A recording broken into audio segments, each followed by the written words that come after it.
ለህግ አሳልፎ ስለሚሰጠው ብዙ መረጃዎች ሊያወጣ ስለሚችል ተሎ ብለን ታምራትን ማስወገድ አለብን ብሎ በየቦታው ሰው ቀጥሮ እንዳስቀመጠ ነው የተናገረው የነበረው። ስለዚህ ከዛ ከቀጠራቸው ሰዎች እነማን ናቸው ማን ናቸው ያሉት ሲባል ጊዜ እያንዳንዱ ልጁ እንዲጠቁም ቃል ገብቶ ነበር። ማለት የሁሉ ነገር ስልካቸውን፣ ቤታቸውን፣ መረጃቸውን እያንዳንዱ ለሉል አሳልፎ ሰጥቶት ነበር። ሉሉም በተሰጠው መሰረት በተሰጠው ጥቆማ ቀጥታ ዛሬ ልጅቷ ጋር ሂዶ ነበር። ሲሄድ ጊዜ ግን ለማመንም ለማየት የሚከብድ ነገር ነው። ከባድ ነገር ነው ያጋጠመው ምን መሰላችሁ ውድ ቤተሰቦች? ጭራሽ ያላሰበው ነገር ነው ያጋጠመው። ቀጥታ ልጅቷ ናት የአቶ ምለንተ የታምራት ተላላኪ የተባለችው። ታምራትን እንደምታውቁት የአቤል እናትና የአቤል ወንድም ለማጥፋት ሆነ ብሎ እንደተነሳ ነግሬያቸዋለሁ።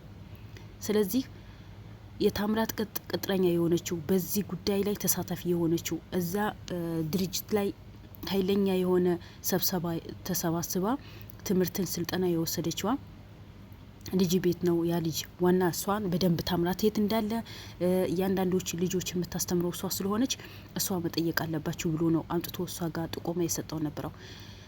ሉልን ቀጥታ እዛ ቤት ሲገባ ጊዜ ግን ለማመን የሚከብድ ነገር ነው ያየው። የአቤል ወንድም እዛ ቤት ቁጭ ብሎ ያገኘው እንዴት እንደሆነ ግራ ገብቶታል። ምንድን ነው እንዴት መጣ ሲለው ፍቅረኛ አይነት ነው ያለው። እንዴት ፍቅረኛ ልትሆን ቻለች ሲለው ጊዜ በቃ ፍቅረኛ አይነት ሰው እንደሚያፈቅር ነው ያፈቀርኩት። እሺ ፍቅር ሲይዝህ ወይስ ፍቅር ውስጥ ስትገባ ጊዜ እንዴት ሊሆን ቻለ? አቤልስ እንዴት አላወቀም? ፋሚሊ እንዴት አላወቀም ሲለው ጊዜ እናቴን ሆነ አቤልም ሊዋቁ አልፈልግም አሁን ምክንያቱም ገና ከተተዋወቅን ገና ስለሆን ትንሽ እንቆይ ብዬ ነው። ሁለተኛ ደግሞ አቤል በአሁኑ ሰዓት በጣም ቢዚ ነው። ስለዚህ ያ ስለሆነ አሁን በዚህ ጉዳይ ላይ ላስጨናንቀው አልፈልግም። ቤታችን ውስጥ ብዙ ጭንቀት ገብተዋል። ብዙ መከራ ያየን ነው። ስለዚህ በዚህ ጭንቀታችን በዚህ መከራችን ገና እኔ ሌላ ነገር ሊጨምርላቸው ስለማትፈልግ ለትንሽ ጊዜ ሊቆይና አስተዋውቃቸዋለሁ ብያለሁ። እሺ ልጅቷ ማናት? እንዴት ልታቃቸል? ማለት ምን ማለት ነው? ልጅቷማ በቃ ሴት ልጅ ናት። ስለዚህ ወደድኳት፣ ወደደችኝ፣ አፈቀረችኝ ነው ያለው። ግን ልጅቷ ሆነ ብላ እንዳጠመደችው እሷ እጅ ውስጥ እንዲገባ በየጊዜ እሷ ቤት እንዲመጣ ከእሷ ጋር ላይፍ እንዲያሳልፍ ነው ያደረገችው። ለምን ይሄ ወጥመድ ውስጥ ወጥመዳቸው እንደወጠሩ ወቁ። ወጥመዳቸው እንዲመቻቸው እሱ ካጠፉ በኋላ ግዴት እናቱ ትመጣለች ወይ እሱ ከተያዘ በኋላ የአቤል እናት ወንድሙ ፍለጋ ትሄዳለች። በዛ ሁለታቸው ይዘው እዛ ሊያጠፏቸው እኮ ነው አባባላው። ወይስ የእነሱ ወጥመዳቸው ገብተዋቸው አልመቼም። ስለዚህ ሉልን ደረሰበት። እንዴት እንደዚህ ሊሆን ይቻለ? በአንተ ምክንያት ሉል ምን ያክል መከራ እንዳሳለፈ ታውቃለህ። አንተም ወጥመድ ውስጥ ገብተህ ነው ለትንሽ የዳንከው። በሱ የመጣ እጅግ ተቆርጠሃል። ስለዚህ ዛሬ የሆነ ነገር በህይወት ሰው ስታስገባ ጊዜ ለምን ላቤል አላማከርከውም? ለምን ይሄ ጉዳይ ሁሉም ሰው እንዲያውቅ አላደረግም? እንዴት አንድ ሰው አምነህ ትቀርባለህ? ባመናችሁ ሰው በገዛ ጓደኛችሁ በአቤል በገዛ ጓደኛው ነው ይሄ መከራ በሙሉ ያሳለፋችሁት። በገዛ ጎታችሁ ያው የምታሳልፈው መከራ ታያላችሁ። እንዴት እቺ ልጅ ማናት ከየት መጣች ሳታጣራ እንዴት ሊገባቻል? ግን ምንነቷ ነው ማጣራት። በቃ ወንድ ልጅ ፍቅር እንደሚይዘው ፍቅር ይዞኛል፣ እሷም ሴት ልጅ ፍቅር እንደሚይዛት ፍቅር ይዞኛል። እሷ ደግሞ በጣም ተንጣጣች። ለምን መጣ? ከየት ታውቀኛለህ? ማነህ አንተ? ለምን ትመረምረኛለህ? በቃ ፍቅር ይዞኛል፣ አፈቅረዋለሁ። ታምራት የሚባል ሰውየውም አላቅም፣ አቶ መኮንን የሚባል ሰውየውም አላቅም። በቃ እኔ ከዩኒያስ ጋር ፍቅር ይዞኛል። እኔ ምንም ማቀው ነገር የለም ብላ ነው ሽምጥጥ ያደረገችው። ታይ አንቺ ጋር ያመጣኝ ጓደኛሽ ነው፣ አንቺ ጋር የጠቆመኝ ጓደኛሽ ነው። ስለዚህ ይሄ ነገር ወንጀል ውስጥ ሳይከተሽ ፖሊስ ጣቢያ ሳንወስድሽ እውነቱ ተናገሪ ስትባል በምንም ተአምር በቃ የአቤል ወንድን ወድጄ ነው አፍቅሬ ነው የገባሁት እንጂ ሌላ ነገር ምንም ነገር የለኝም። አንተ ማነው ነገር ፈርፋሪ ማለት ውስጧ ላይ የሆነ የተደበቀ ነገር ስላለ በቃ በጣም በነገሮቹ ጣጣጣጣ ብላ ነው የምታወራው ነበረው። እረፍት አልሰጣቸውም። ላይ በላይ እንኳን ሰው እረፍት አድርጎ ያወራል፣ በተራ ላይ ያወራል። ግን እሷ ምንም ነገር ለልውልን እረፍት ልሰጠው አልቻለችም። በቃ ለምን አወቀብኝ? ለምን መጣ ነው? ሰው ጠቁሞኝ ነው የመጣው። እንዴት ልትመጣ ቻልክ? አለው ለአቤል ወንድም። እንዴት ልትመጣ ቻልክ? በምን ምክንያት ልትመጣ ቻልክ? ከየት ታውቃታለህ? ትታወቃላችሁ ከዚህ በፊት? እኔ አላውቃትም።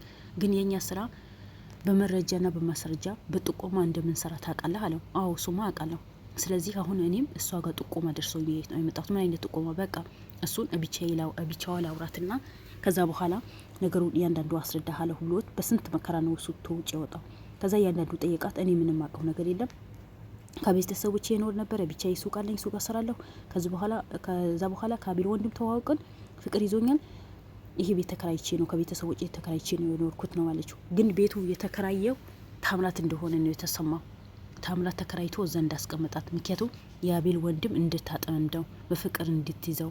ባለፍ እንዳያችሁ የብሩኬ ወንድም እንደዚህ በፍቅር ይዛው ነው ያስገደለችው። እቺም እንደዛ በፍቅር ይዛው ልታስገድለው ነው ቤት ተከራይታ የቤት እቃ ሟልታ እዛ ቤት ውስጥ የገባችው። ግን ይሄ ጉድ በሙሉ የአቤል ወንድም ያውቀው ነገር የለም። ለምን በዚህ ልክ እንዳመናት አላውቅም። ምክንያቱም ወንድሙ የሚሰራው ስራ እያንዳንዱ ነገር ያውቃል።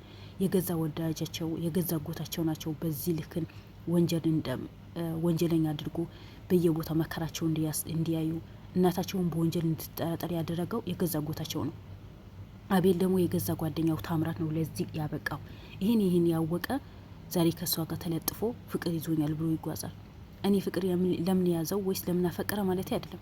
አንድ ሰው የሰውን ማንነት ካወቀ በኋላ በገዛ ጓደኛቸው ከተከዱ፣ በገዛ አጎታቸው ተከዱ። ስለዚህ ለምንድን ነው በዚህ ልክን ሰው ለማመን እንዴት ሊያምናት ቻለ? እንዴት ሰው ያምናል? ለምን ጥርጣሬ አይኖረውም? ለምን ተጠጋች? ምንድን ነው ብሎ ለምን አይጠራጠርም? ለምንስ ከስር ስራ አይከታተላትም? እንዴት በአንዴቱ ፍቅር ውስጥ ሊገባ ቻለ? እነዚህ ሊያጠምዱ ነኝ የሆነ ነገር ተፈጥሮ ይሆናል ብሎ መጠየቅ ሲገባው እሱ ግን ሆነ ብሎ ከእሷ ጋር ተለጥፎ እናቱ ጋር ትቶ እሷ ጋር መጥቶ ቁጭ ብለዋል። በመጨረሻ እሷ ግን ምንም ካለች እኔ ታምራት የሚባል ነገር አላቀውም በህይወቴም ታምራት የሚባል ሰውም አውቄም ሰምቼም አላቅም ነው ያለችው። ግን እሷ የታምራት ቅጥረኛ እንደሆነች የታምራት ተላላኪ እንደሆነች ነው የተደረሰባት። ሲጀመሉ ተጠቁሞት ነው የሄደው። ቤቷ፣ ቁጥሯ፣ ፎቶዋን ሁሉ ነገር ተሰጥቶ ነው የሄደው። ለምን ከእሷ ጋር አብሮ የሚሰራ ልጅ ትላንት ይዞ ነበር እንዳያችው። በስልክ ጓደኛው የአቤል ቅምጥ ደውላ ጠርታው መጥቶ እያንዳንዱ ነገር ዘርዝሮ ተናግሮ ነበር። ዛሬም እሷ ጋር ያሳየው እሱ ነው። ግን እሷ ያኔ ሰው ይመራብኛል ወይ ሰው ይመጣብኛል ወይስ አለማስረጃ እሷ ጋር ሉል የመጣ መስሏት ነው ያ ሁሉ ያዙን ልቀቁኝ፣ እኔ ታምራት አላውቀው፣ ምንድነው የምታወራው? በቃ ልጁ ጓደኛዬ ነው ፍቅረኛዬ ነው እወደዋለሁ ይወደኛል ብላ ነው የተከራከረችው ነበረው። በመጨረሻ ግን ምንም ልታምል ስላልቻለች ሉል እያንዳንዱ ነገር ሲጠይቃት ምንም ልታምል ስላልቻለች የአቤልን ወንድም ሉል ወጥቶ አወራ። የሰራችው ፋውል አለ። ስለዚህ ያ ፋውል ላጣራ ነው የመጣሁት። አንተ በዚህ ጉዳይ ላይ እጅህ ማስገባት የለብህም። ቆይ መጠንቀቅ አለብህ። ይሄ ነገር ለእኛ ሳትነግር ወይስ ለአቤል ሳትነግረው መግባት አልነበረህም። ስለዚህ አሁን ገብተሃል፣ እኛ ነገሩ እናጣራለን። እሷ በምንም ተአምር እንደዚህ ነገር አታረግም ነው ያለው። በእርግጥ የእናንተ ስራ አውቀዋለሁ። አንድ መረጃ ሳይኖራችሁ አንድ ቤት አትሄዱም። ጥቆማ ሳይኖራችሁ አንድ ቤት አትሄዱም። ስራችሁ በደንብ ጠንቄ ነው አውቀው። ግን እሷ ንጹህ ሰው ናት፣ ንጹህ ፍቅረኛ ናት። በምንም ተአምር እንደዚህ ነገር ልታረግ አትችልም። ሉል የተሳሰተ መረጃ ይዘህ ከመጣ ወይ የተሳሰተ ስልክ ከሆነ ወይ የተሳሰተ ቤት ከሆነ በደንብ መረጃውን ቼክ ማድረግ አለብህ እንጂ እሷ በእንዲህ ጉዳይ ላይ እኔን ለማጥቃት ወይስ እኔን ለመጥመድ እንደዚህ ነገር አታረገም። ምክንያቱም ልጅቷ እንደዚህ አይነት ልጅ አይደለችም ብሎ ነው የተከራከረላት። እሺና ግባለውና ተያይዞ ገቡ። አሁን አውሪ ያላት ለምንድነው እሱ ያፈቀርሽው? ለምንድነው እሱ የተጠጋሽው? ለምንድነው ቤት ተከራይሽ? በቃ እኔ ወደድኩት፣ ቤት ተከራይሁኝ። ቤተሰቦቼ ያላቸው ቤተሰብ ናቸው። የሀብታም ልጅ ነኝ። ቤት ተከራይቼ ወጣሁኝ። አንዳንዴ ቤተሰቦቼ ጋር ሄዳለሁ። እሺ እሱ ለምን ወጥመድ ውስጥ ከተተ? እኔ ምንም አይነት ወጥመድ አይደለም፣ በቃ ፍቅር ይዞኛል፣ አፍቅሮኛል ነው ብላ ነው ግግም ብላ ልትዋሽ የሞከረችው። ታይ ሉላላ ታይ፣ እኔ መረጃ አለኝ። አለ መረጃ የምንቀሳቀሰው አይደለም። የገዛ ጓደኛሽን አብራችሁ እዛ ድርጅት ውስጥ የምትሰሩ አብራችሁ ስልጠና የወሰዳችሁ ሁሉ ነገራችሁ ከታምራት ጋር አብራችሁ የምታሳልፉ ልጅ ይዤልሽ ነው የመጣሁት። እሱ እያንዳንዱ ይነግርሻል። ስለዚህ ሳትዋረጂ ወንጀለኛ ሳትሆኚ በራስሽ እጅ ብታምኝ ይሻላል። ራስሽ ማመን አለብሽ። ያለ በለዛ ምስክር ይዤብሽ ነው የምመጣው ሲላት ጊዜ እኔ ምንም አይነት ምስክር ብታመጣ ምንም አይነት ወንጀል የሰራሁኝ ነገር የለም፣ ታምራትም አላቅም። ስለዚህ እንዳታምናቸው። ይሄ ሰውዬ ውሸት ሊያወራ አንተና እኔ ልትያጣላን ነው የመጣው። የፍቅር ጠላት ሆኖ ቀንቶ ሊያጣላን ነው የመጣው እንጂ በምንም ተአምር እኔ ምንም አይነት ወንጀል የሰራሁት ነገር የለም ብላ ነው ሽምጥጥ አርጋ ነው የካደችው የነበረው። ሉል ጠየቃት። እንደምታውቁት ሉልም ሆነ አቤልም አለ መረጃ አይጓዙ። ግን እነሱ ሆነ ብሎ አቤልን ለማጥመድ በየጉድጓድ ቢቆፍሩ ያልገቡበት ቦታ የለም። መኪና ውስጥ ገቡ። ምን አሉ? ምንም አይነት አቤልን እጃቸው ውስጥ ሊገባ አልቻለም። አሁን ምን አደረጉ? የአቤልን ወንድም አፍቅራ ወጥመድ ውስጥ እንዲገቡ እንዳለ እናቱም እሱም አቤልን ወጥመድ ውስጥ እንዲገቡ ነው ታምራት ያደረገው። ምክንያቱም እንደምታውቁት በቃ ታምራትን የእነሱ ጠላት ሆኖ ነው የተነሳው። ግን ወንድሙ ይሄ በሆነ አያውቅም። ይሄ በሙሉ ያወቀ ይሄ በሙሉ ጠላት በከላይ ላያቸው እንዳንዣረረ ያወቀ እሱ ግን ሂዶ ከማያውቃት ልጅ ጋር ለጠፍ ብሎ አቤልን ለማጥፋት ነው ሆነ ብሎ የተነሳው። ሰው የገዛው ሰው ጠላት ይሆናል እንዴ? ቢያንስ ይሄ ነገር ሲረጋጋ ድረስ ፍቅር ውስጥ ባይገባስ? ወንድም የሆኑ ቦታ ሲያደርግ ቦታ ሲደርስ ፍቅር ውስጥ ባይገባስ? ሰው ያወቀ ያጠፋል እንዴ? እነሱም አጥፍተው ገና በእነሱ ላይ እሱ ይጨመርበታል። ለወንድሙ ማዘን የለበትም እንዴ?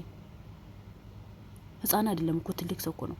ትናንትም እሱ እኮ ወጥመድ ውስጥ ገብቶ እጁ ቆርጠው ብዙ መከራ ስቃይ አሳልፈው ጫካ ጥለውት ብዙ ነገር አድርገውት እኮ ነው። አቤል ብዙ ለፋና ብዙ ደክሞ እኮ ነው ከነሱ ንጥሮ ያወጣው። ዛሬ ግን አቤል ሌላ ወንጀል ውስጥ ገብቶ ባልሰራው ወንጀል ተከሶ ወዲና ወዲ የተራዋጠ፣ እሱ ግን ከሌላ ሴት ተለጥፎ ወንጀል ከምትሰራ ሴት ጋር ፍቅር ይዞኛል ብሎ ከሷ ከቁጭ አለ። የጥቂት እኮ ነው አቤል ሉል የደረሰለት ለጥቂት። ሉል ዛሬ ባይደርስለት ኖሮ ልጁ እርግጠኛ ነኝ ሊያወድሙት ነበር፣ ቦታ ሊያስተካክሉ ነበር። ምክንያቱም እሷ ብቻ አጥፊው በቃ አጥፊው የምትባል ቃላት ብቻ ነው የምትጠብቀው እንጂ እንዳለ ተዘጋጅተው የተጠበቁት የተባለው። በመጨረሻ ግን ከሷ የሚሰራው ገብቶ አዋረዳት።